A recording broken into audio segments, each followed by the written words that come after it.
Anne-Elisabeth Blateau n'est malheureusement pas seulement connue pour ses talents de comédienne.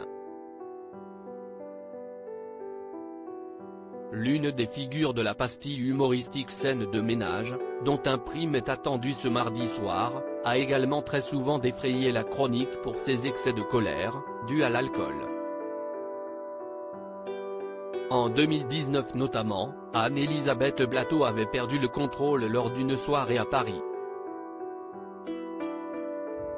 D'après les informations de Closer à l'époque, l'actrice s'était retrouvée complètement ivre et Scène était pris aux pompiers qui étaient intervenus pour une suspicion de traumatisme crânien.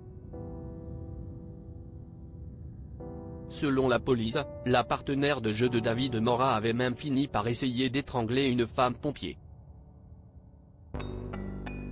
Celle-ci avait ensuite souhaité porter plainte.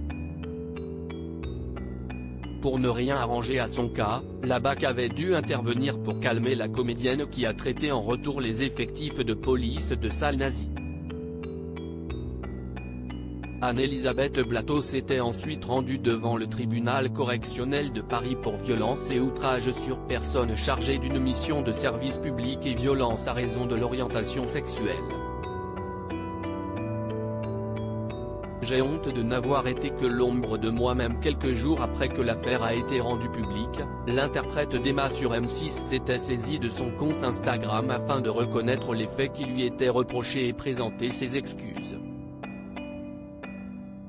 Dans la nuit du 5 au 6 septembre, dans un bar, sous l'effet d'une forte consommation d'alcool, j'ai eu un comportement inacceptable à l'encontre de plusieurs personnes, dont les pompiers venus pour m'aider. Je leur adresse à toutes mes plus plates et sincères excuses. J'ai honte de n'avoir été que l'ombre de moi-même, honte d'avoir eu une attitude exécrable. Je leur demande de me pardonner comme je vous demande pardon à vous tous qui me soutenez et me donnez l'énergie de remonter la pente. À bientôt, écrivait-elle avec regret. Après cet épisode, Anne-Elisabeth Blateau n'a vraisemblablement pas appris de ses erreurs puisque 2 ans plus tard, en juin 2021, elle était hospitalisée en état d'ivresse après une nouvelle altercation avec la police. Comme l'indiquait Closer, tout avait commencé par une intervention policière après plusieurs plaintes du voisinage pour tapage. Sous l'emprise de l'alcool, elle s'était alors montrée particulièrement agressive envers les policiers.